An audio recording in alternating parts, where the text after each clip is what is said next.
What's up, guys? Jeff Cavalier, ATHLEAN-X.com. Here I am with Jesse's replacement, Raymond. So much better. Today we're going to talk about shoulder pain and impingement. And the fact is, guys, you might be doing something right now to try to get rid of the pain that you get whenever you raise your arm up overhead, or that pinch that you get. But if you're not doing it all the way, doing everything you need to be doing, then you might still be dealing with this and you're kind of getting frustrated and wondering why. Today I'm going to show you what you need to do to finally get rid of this once and for all. But it always starts here with a little bit of anatomy, because we want to see what we're talking about. When we're talking about impingement, we're talking about a muscle here almost all the time, the supraspinatus, which is one of the rotator cuff muscles, that sits in this space here, okay? It comes underneath this space, which I'll show you over here, gets pretty damn crowded, and it attaches to the arm up at the top here. All right, so when we get impingement, when we raise it up, this structure here can, and I say can, get pinched, because it's not always the cause, okay? It can get pinched in here, which causes inflammation of that tendon, pain, and then a cascade of other things that become problematic whenever you go to lift and push your arms up overhead. You can see how crowded it is, as I said. You have a ligament here, the coracoacromial ligament, that creates some space. You have a bursa that sits under there, and then the tendon is supposed to run and fit underneath there. It's not very roomy, okay? So when we have impingement, we have problems. But the second thing, and this is what leads to really this long-term cure, is it's not always coming from the actual pinching of the tendon from the top down. What can also happen is you get a compression of the tendon from the bottom up, right? So that means that if this tendon's here, and I were to internally rotate, you start to get this bending of the ligament over the bone. More importantly, you can see it when you bring your arm up across your body. You see how it kind of gets bent around the corner, okay? As it gets bent around that corner, that becomes problematic because there's a lot of tension there. To see that better, we look at this. If I were to demonstrate this, let's say this is the arm at the shoulder, and this is the supraspinatus tendon, and I have a load on this, so I push my foot in it. This would be simulating a weight in your hand. The load right here is being directed straight down.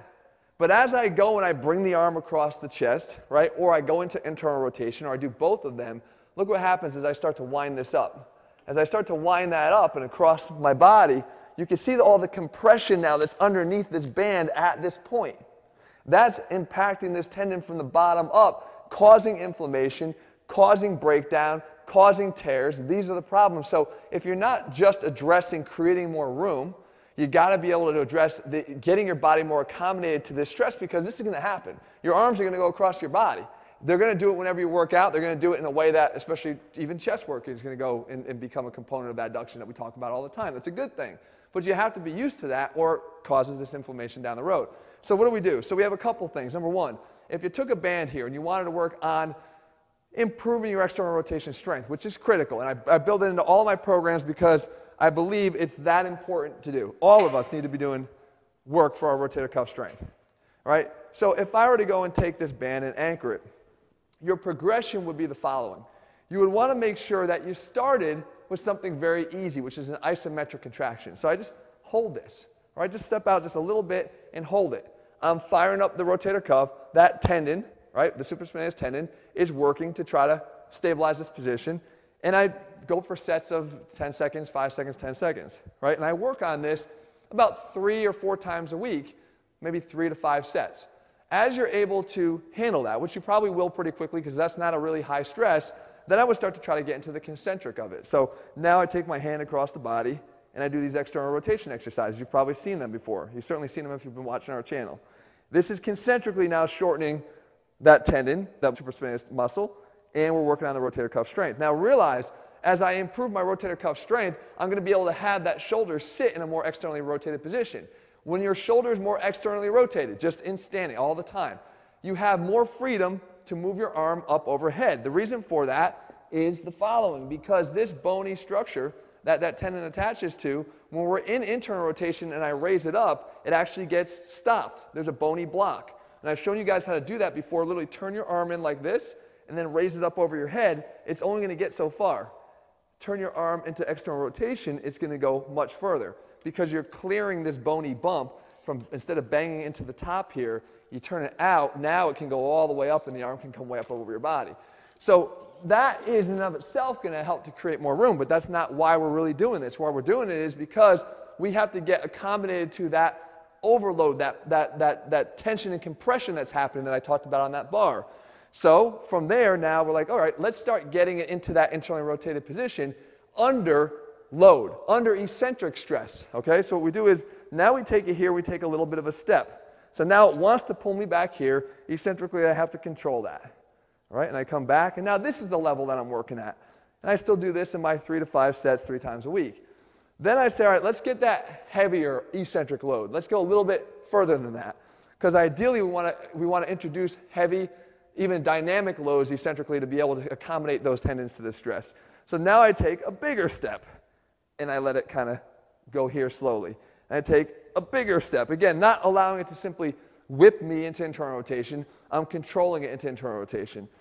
And the final step is you go for those plyometric type loads, and these apply to a lot of different tendon issues, down in the Achilles tendon, at other places in the elbow. We want to make sure that what we do is we get ourselves to the point where we can accommodate more dynamic ballistic loads. So I have it here, and then I step out that way, and again, I slowly bring it back. In here and back. In here and back. Set it in here and back. So that's where you get to. When you're able to get to that level, 2 things happen. Number 1, you will experience a lot less pain and discomfort in your shoulder. Number 2, you won't have to do that 3 times a week. You only have to do that, let's say, 1 time a week, and the other 2 days a week that you're doing your rotator cuff work, you can go back to more of the concentric work or some of the isometric work to kind of prevent a little bit of overloading of that. But that's where we want to get to. Now, one final progression here. If you wanted to go a little further, for the adduction component with internal rotation, there's an exercise called the sword raise. So you have your band, and you're starting in this position, basically, right? So what we could do is we can get ourselves into this position and just isometrically hold it out here, right? Just being able to control this out in front of my body, not letting it take me all the way here, but just a little bit of isometric force. Then I could take it and could do a concentric version of this. So now I'm in here, and I'm trying to get to the top position. Down here, top position. If I wanted to, I could take the eccentric exercise and not hold it here, but hold it a little further up here, okay, as I got stronger. But now I'm working this concentric exercise here. Down and in, we call it a sword raise. Thumb down, like I'm taking a sword out of this pocket, and I externally rotate it up to the top, to here, okay? Now, I want to get eccentric, so I'm in here. Now I take the step over here, and I slowly control the eccentric, okay? Now I want to take it a little further than that, heightened eccentrics. So now I'm up here, I take a larger step, and I have to control that all the way down to that opposite pocket. And then I want to get to that ballistic portion of it, that end range here, that end goal, where I have it up here, and I jump out, and I control it down. In, it's up here, down, and I control it down, up, out, and control it down. The same rules apply. So the fact is, guys, maybe you're doing some rotator cuff strengthening. You need to be. We've covered it so many times, and like I said, we build it into our programs for a reason. It's that important for shoulder health. And it doesn't matter what your overall strength level is. It doesn't matter what you're doing in your program right now. Your shoulders can benefit from more strength in your rotator cuff. It's going to lead to stronger movements in everything else you do. So you can't ignore this. It's not a baby exercise. It's not a remedial exercise. It's a corrective exercise that we all can benefit from doing. But maybe you stopped at just doing the concentric.